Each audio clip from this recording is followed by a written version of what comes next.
Hey, it's the podcast. It's time to do the podcast things. I'm here with my lovely co-hosts. It's me, Christopher Walken. I don't know how I feel about this intro. I like it. You don't want Christopher Walken. I was talking to your sister. Oh my god. Okay, we're gonna move right on that and jump right in. I'm Harmon, as always. It's me, Jarett, or J Money. It's not J Money. Anyway. Quit calling yourself J Money. No one calls you that. If you have to give yourself a nickname, it's not a nickname. You know that's not true. My peeps in Corpus, they call me J Money. Anyway. No, they had to distinguish. There's too many of them. I feel like you told them to call you J Money. Because you're like, oh, that's what my friends back home call me. False. Some of us are actually cool, Harmon. Oh, Some I'm people cool are, and none of them are in this room right now. Not to have the nickname J Money. You know who else had that nickname? Andrew Knight's former roommate. Oh, yeah, you're absolutely right. I was like, who are you talking to? Or who are you talking about? And yeah, no, he did call himself that a lot. He did. So, anyways, let's talk about some video games or other forms of media. That is in our job description, yes. I guess first off, we want to give a round of applause. The Fighting Lime, he beat the DLC after what felt like an eternity to him, I would assume. Yeah, that the final boss can lick my balls in the most professional sense possible.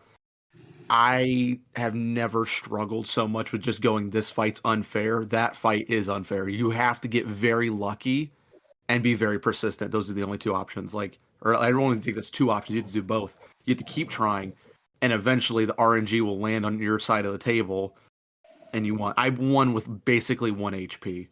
The amount that you get from someone praising a message, that's about how much I had left. No, you're not doing it right. Just put all of your points into Vigor, and you'll be fine. Because that's how you're supposed to play Elden Ring, haha.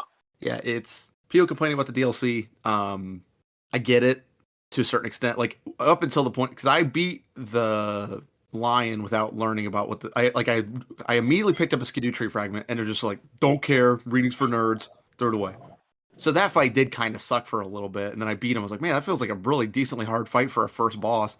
And then I looked into what those did. I was like, oh, well, if I had to equip that wouldn't have been a problem. That's why it was so hard, because I didn't have the buff active. Yeah, because if you're, I would say anywhere from 0 to 5, you feel like you're basically level 1 again. Then you kind of get back up to normal-ish, and then obviously as you progress, you keep getting stronger until... I didn't get to max level to beat I'm not going to spoil it. We'll bleep that, even though enough time's passed, but, I'm sure everybody's gotten it spoiled. The max level is 20. I'm only at 17, and I thought I've pretty extensively checked out the map. Yeah. So I know there's one area, like the Frenzy area, that I know that I'm like, I don't want to be here very much longer because the enemies are very scary. You just crouch. You're fine. I know, but if they spot you, you have to parry, and I'm not good at parrying. Yeah, no, I don't. What's parrying? You just hide in the bushes and then wait for them to pass. Yeah, I know that. I just want to explore the area. No, that DLC has me like Thanos sitting in his chair in Guardians of the Galaxy. I'm just waiting for my time to go back into it. And then maybe, hopefully, I'll be like Andrew at the end of Infinity War and be Thanos and just walk through my little garden and shit. Yeah, this is it. Until people get revenge and chop your head off. Pretty much. God, Until Miyazaki says, Elden Ring 2. I audibly laughed in theaters.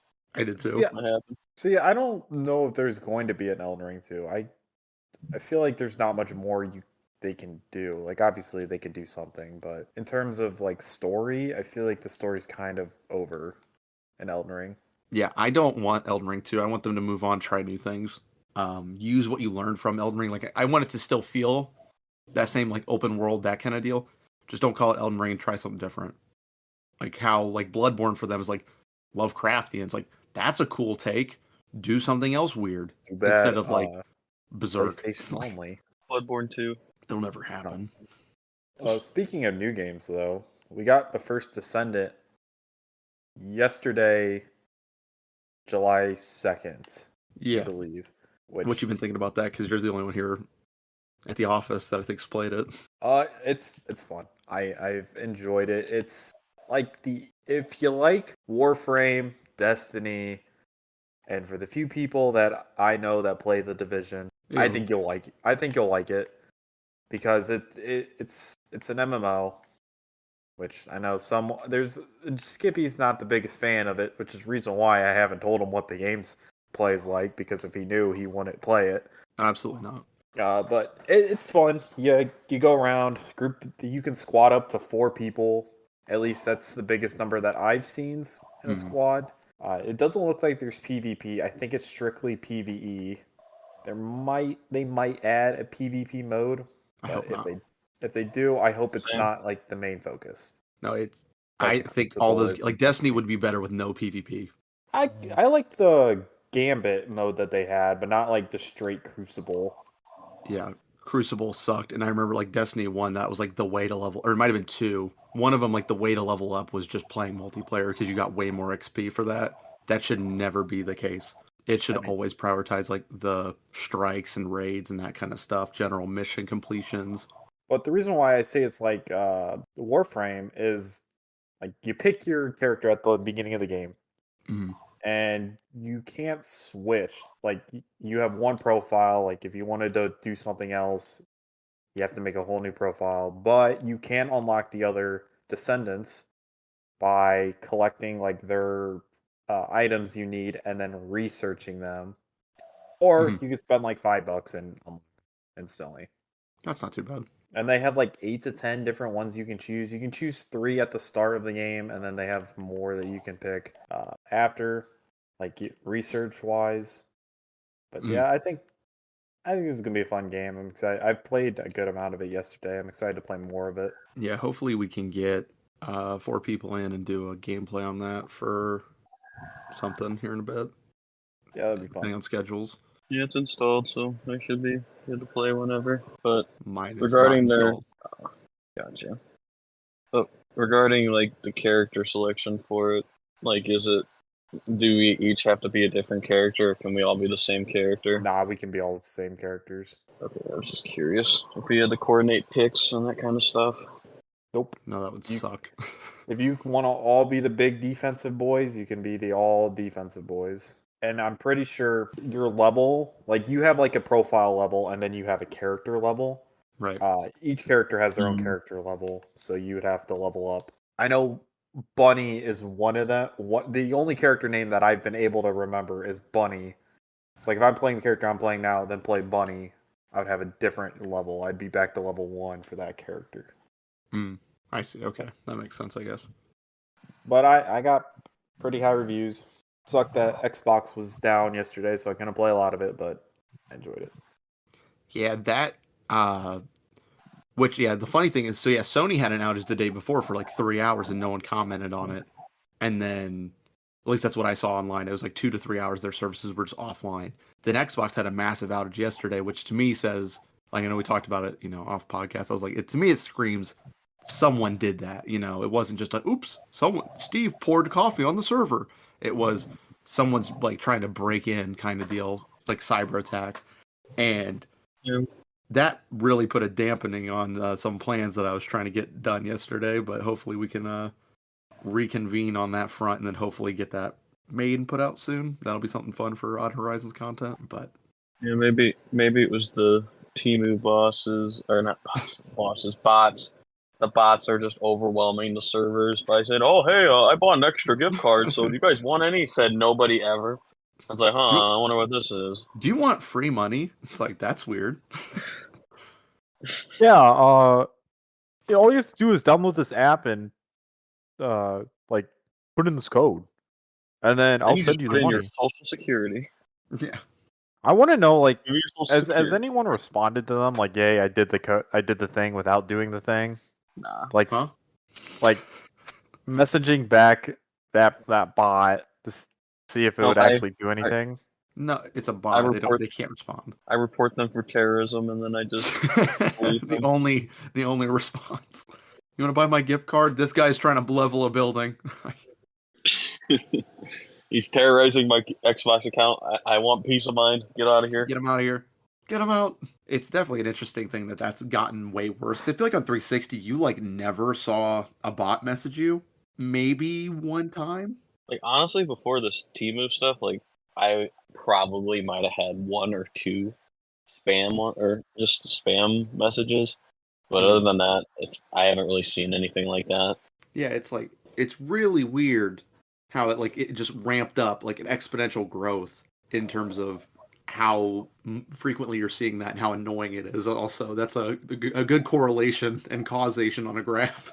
Is the more I see it, the more I get pissed off. Yeah, I could just only imagine what parents have to go through now. It's like, oh, mom and dad, what?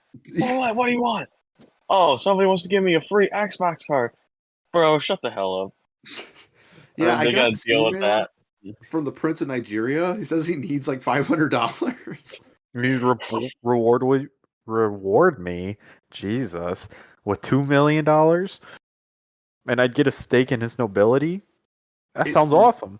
It's literally our generation, or I guess the future generations, that those scam email. Yeah, like, help me. I am imprisoned. I need your money, but I will repay you tenfold, and yeah, you'll be like an heir to the throne or whatever. It's like some kid's like, oh my god, you're telling me I can get 10,000 V-Bucks for free? This is unprecedented economics. Yeah, I never really dealt with spam messages on 360 because I had child settings on until I was 18. Oh right. So You're the honest one. well, not so much honest. That's just how my account was set up. So, I mean, it kind of worked out. There were a lot of people I didn't get to talk to, but also that meant I didn't have to hear a lot of people bitch unless they were my friends. Me setting up my first PlayStation account, putting my actual birth date in. It's like, oh, you can't do anything with it. Oh, yeah. Makes another account, puts in 1987 as my birthday.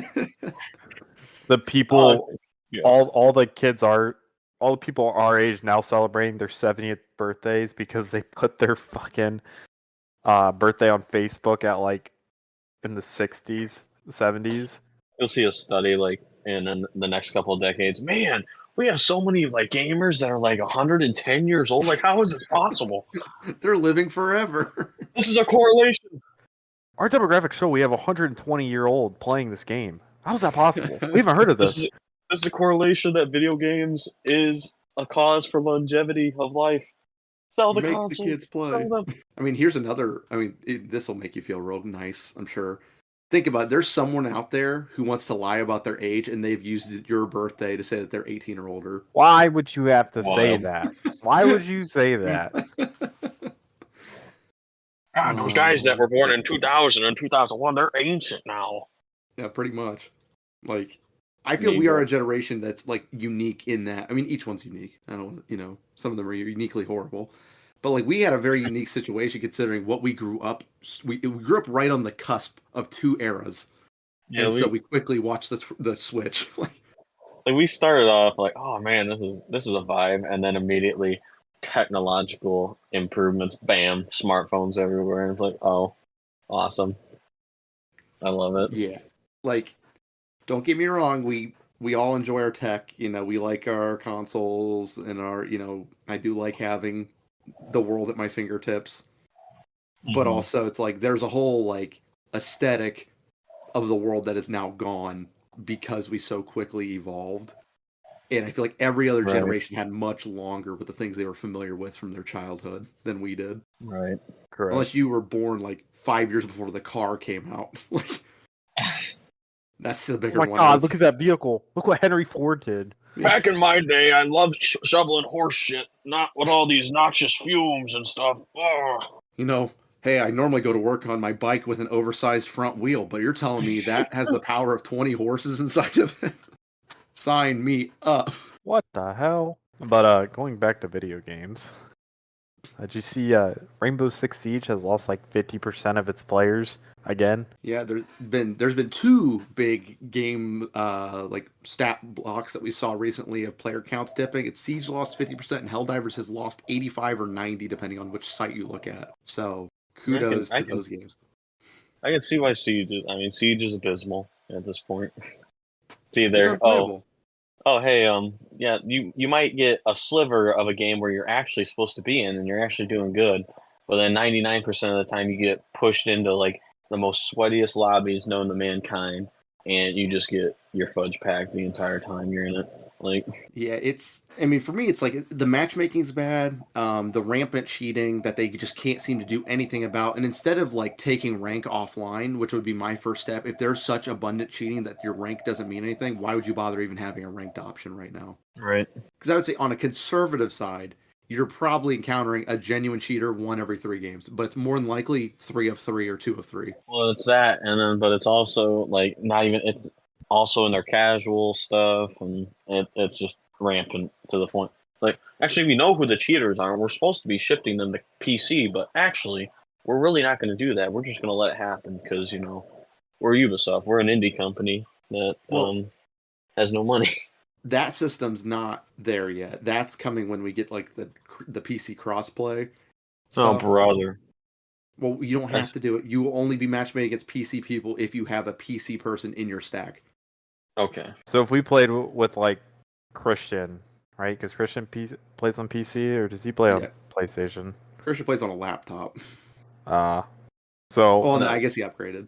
Never mind. So we would have to play with him. Yeah, like in those situations, you'd have to deal with it. But once that goes out, then they've just said like, oh, once we detect you're cheating, we'll just move you to PC. I'm like, why is that the option? No, if we find out you're cheating, we look at your hardware ID and we ban that console, period. Good luck. They know if they did that, they would lose another like 25% their players. And then more people would probably come in because they know the game's actually moderated. I can't recommend a new person to come to Siege. Not now. I was begging for people to come to Siege when it came out because I was like, this game's fun. There's just no one here. Yep. I got that game like the week it came out and there was not a single... I would keep seeing the same guy. There was a day I played like a Saturday because I was like, oh yeah, no school. And I saw the same guy in like 8 of my matches that I played that day. I'm like, I shouldn't be seeing you this much. Yeah, my dad got it very early into his release as like a gift.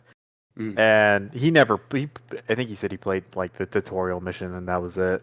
And one day I'm just like, hey, can I play this? And he's like, go for it. And then I've never given it back. So you're a thief. No. I mean, that's what I heard. He has the game again because I have it digitally. Yeah, but this is an admission of guilt. He's had the game since like 2019 or whenever I started paying for Game Pass. Let's run it back. What's the statute of limitations on this? This is all alleged crimes here. I'm innocent. He gave it to me. He gave it to me. I played it, and then I returned it. It was an IOU, and I returned. Whatever you say. Whatever makes you feel better, from stealing from your dad, but... I'm keeping my eye on you, criminal. I know what you do. Jarett just got much further away from his mic, apparently. Apparently. Yes. I had to rearrange something in here. It'll be so nice once we actually have like an actual studio. Right. It'll make our lives a lot easier. Yeah, I'm trying to think, is there anything else like big like headlines in terms of gaming or Resident Evil 9. We got we got an update on that. Not that I've played them. Not that you play any games. I play games, just replay a lot of the same games I've always played. There it is, yeah.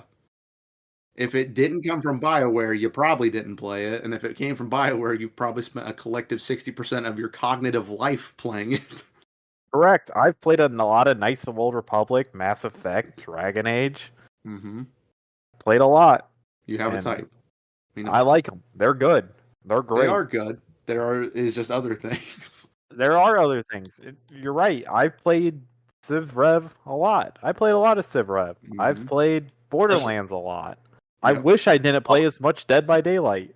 I am also really a big fan of BioWare. I spent probably a ridiculous amount of time on their games. I also learned to kind of branch out earlier, and what's this horror genre?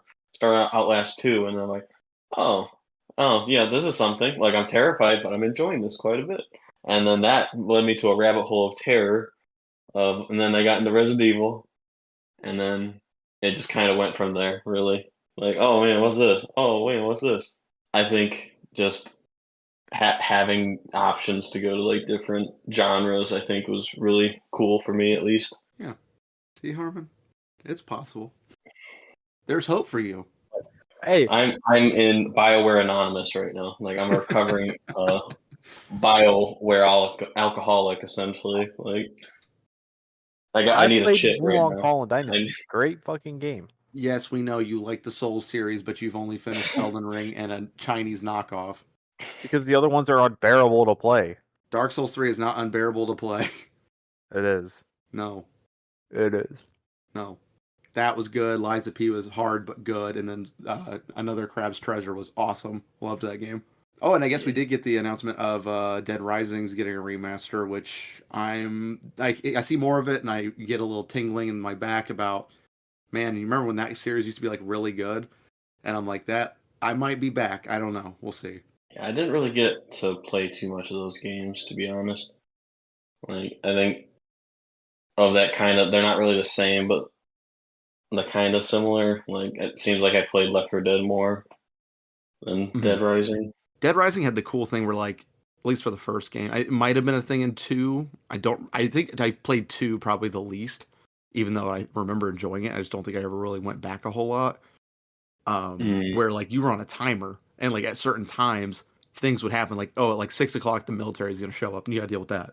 Like, you kind of always had a feeling of, I don't want to say anxiety, but kind of, where your time management was really getting tested to see how much you could prep and, like, how much ammo you could stockpile, that kind of thing, before you get to, like, a fight's coming up, like a boss is showing, that kind of deal. I think that was more 3 where the military come in, because 2, it was your daughter. You had to get the Zombrex or whatever it was. You had to keep giving her the vaccine. Or you come back and she's a zombie, and you're like, no, I failed. 1, though, I'm pretty sure there's a section where, like, there are, like, tanks that roll up out front. Maybe. I never got too far in 2. I got a decent way into 3. 3 was fun. People shit on it. I thought 3 was cool. Even though one of the sins doesn't make sense. Was that where this kind of is off top? Like, when you talked about the girl, like, getting the vaccine, or all I could think of is, like, Dying Light, where you're like, I gotta get the Amazon before I turn into a zombie. And then you gotta keep going, oh, wait, there's no more Amazon anymore. Yeah, it's, oh, you have to keep coming back every, like, 4 hours or whatever and give her a shot or she will turn. And so if you can, like, get to the end of the game with her still human, you, like, win. I think technically you could still get through it even if you don't save her, but you don't get, like, a good ending, I'm pretty sure. Yeah, I think Makes that's... sense. Yeah, 3 was cool, because, I mean, like, it tried to innovate in a way that didn't feel too far from Dead Rising. A bunch of people complained that they're like, this isn't even Dead Rising. I'm like, all they added were, like, 7 bosses that were supposed to be, like, the 7 deadly sins. But they were people. They were crazy people. And again, 2 of them should have switched, because Lust was a guy who had a flamethrower attached to his balls. And then there was, like, a legit dominatrix woman. I'm like, how the hell are these 2 not flipped? I think you know why. Because, like, nothing... He had the lust for burning people with his ball sack flamethrower. That was the whole deal. Yeah, it's like, oh, the feeling of passion that burns your loins. And I'm like, but she legit is wearing, like, a leather... She looks like Catwoman from Batman Returns. Like, which I'm not complaining about, but, you know, like... Right. It was, you know, it was a fun time. And the Dead Rising 4 is abysmal, and the devs should be taken out back and handed shovels to dig their own graves. I don't even think I played it. Bad. I played it for a little bit, and then I watched Achievement Hunter, rest in peace, play it. And even they didn't look like they were having too much fun with it. I mean, admittedly, they're playing the multiplayer in a game that's not really designed for it, but, you know, even then they were like, this is kind of rough, because that's where they get the clip where they're playing, like, the putt-putt, and then have, like, the thing where it, like, switched 2 people's balls, and so it put the guy in first and last. So they were just screaming about that, but that was, like, the highlight of the video. I'm like, this game's not even good enough for them to make entertaining. No, not at all. I'm It trying to also think. kind of surprises me that it's not on Game Pass either. What? Dead Rising. Like the old one? Or just 3, isn't it? Yeah, I mean, we don't own them. It says Microsoft, or is that just the publisher? We published the first one, I believe. We might have published the other ones too, but we didn't own them. I don't think they're exclusive. The first game was exclusive to us because we had a partnership deal with them, but I don't think we claimed them, which is what Microsoft should be doing right now, not buying studios. I've kind of changed my answer on that one. We shouldn't buy studios. We should just pay them to make exclusive games for us and move on. Because buying these studios all at once and then we're not getting any return on that is just kind of meh. So Well, Don't worry, it's supposed to come all this year. like, hey, yeah, we bought Activision. Like, yeah, Black Ops 6 is coming, and I'm really hoping it's not a dumpster fire, but if it is, Oh, it is is. a dumpster fire, then It like, is. what kind of return on investment's that? And it's like, oh, yeah, we have access to all these old CODs and stuff, but yeah, we still haven't added them to Game Pass because we don't really have a good reason for that. Now, the power play here, if Microsoft wanted to be really petty, because again, Microsoft has very deep pockets, they could arguably afford to do this. For the next 10 years, make nothing but dog shit CODs, or don't put out a COD every year, which they shouldn't do that anyway, but like limit the Right. amount of CODs, because for the next 10 years, it'll also go to PlayStation guaranteed. Then after that, start making really good CODs and make them only on Xbox and PC. That would be like the ultimate middle finger, just to sabotage their own brand, just to make sure they don't get any of it. Since Sony made that claim that without Call of Duty, they can't fund most of their projects. And I'm like, where's the rest of your money going? Like, The TVs. CEO needs a new speedboat so he can go over and shut down that London studio again. I guess it could be argued that most of their money goes to good exclusive. But like they're saying that they don't have the money on hand to fund another exclusive. Like that's how integral COD is to their economy, which is weird. Because God of War, they put a lot of money into it, but I would imagine God of War gets them a lot of money. Right. You know, So you would like think it'd be $70 title. It would be kind of like Microsoft in the way that like Sony sells other things that aren't video game consoles, like cameras, TVs, that kind of stuff. You'd think their ecosystem would be able to fund most of it. Because like the reason why like Microsoft has such a power like position overall is because Sony doesn't compete really in the multiplayer or in the not the multiplayer in the well they don't compete in the multiplayer space either, but they don't compete on the PC side because they don't have like a rival processing system or anything like that. It's not like it's Xbox versus Apple or anything like that. Like they control the PC market, which at this point I believe is probably the biggest market, unless you combine like consoles in general. Then yes, that has to outnumber PC gamers. But like Xbox has those pockets to do whatever, and yeah, I guess that maybe that's the difference. It's just they have control over PC, and then also Game Pass being such like a lucrative business model for them. Yeah, and then having like the most business standard Office with like Excel, Word, PowerPoint. That ain't cheap anymore either, unless you're on a student plan. Yeah, I'm a little scared. This is hypothetically speaking, allegedly. I may still have access to Microsoft Word, and I don't know how. So I only have access through my school right now, but like honestly, at this point, like I don't really care for like Windows and like.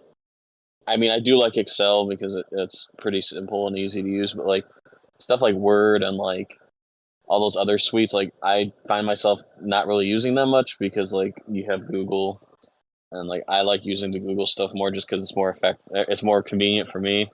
mm-hmm. But I'm also not a big fan of Windows just because I don't care for their UI at all. Like it got real ugly with 10. Like for me, I like my Mac UI a lot better. It might be a little more limited in regards to what you can do on like a Microsoft PC, but like I don't know. I can't get over the UI. It just doesn't. I don't know. Like whenever I get a PC, I'm probably just gonna use a Linux OS system other than Windows because I can't get over like how I just don't like it. I don't like the start or anything like that. Well, I'm sure this will be a really fun time to get your graphics card set up then if you're on a fucking Linux. Yeah. If anything, it might be better, but I'd have to take a Linux crash course and stuff because I've used it, but not too extensively. I used it for about a 2-week period in one class and then never again. Like I didn't have like a negative experience, but I can only imagine trying to get stuff like, yeah, capture cards, microphones, all that kind of stuff that we'll have to set up for everything. I know. I can imagine that's gonna be fun. About. I said I know what these guys are talking about. I promise. These guys definitely didn't both take classes in computer science. I mean, it's not really computer science to use Linux. That is where I did it, but it was just to show us like the difference between how certain things visually popped out on Linux OS or Mac or Windows. See, I used it for like I remoted it on Linux boxes and like updated protocols and stuff. Right. But other than That's kind of more computer science oriented, but ever since then I haven't really used it, so it's not. Yeah, it's just it's there. Linux exists. He's just a baby. But with that, I think we're gonna wrap up episode 23, split screen experience. Today was kind of a weird episode. I'm not gonna lie. You mean a good episode? Well, I'm not. Every episode's good. I don't need to imply it's good because it's always good. Well, you're saying it in your tone that you didn't like it. It just got a bit weird today. We're weird. Hell, To be honest, I thought this was kind of status quo. Or kind of. J Money. I don't want to hear Kinda. it. I don't want to hear it from the guy who calls No, himself J don't Money. call him that because now you're honoring it. Okay. Now you just contradicted yourself because you called me J Money. I'm not I don't calling wanna you hear that anymore. You just validated him. Oh, you just validated me. You validated me. It's fine. This episode's over. Go watch next week's. Watch all the weeks before if you haven't. We'll see you later. See everyone.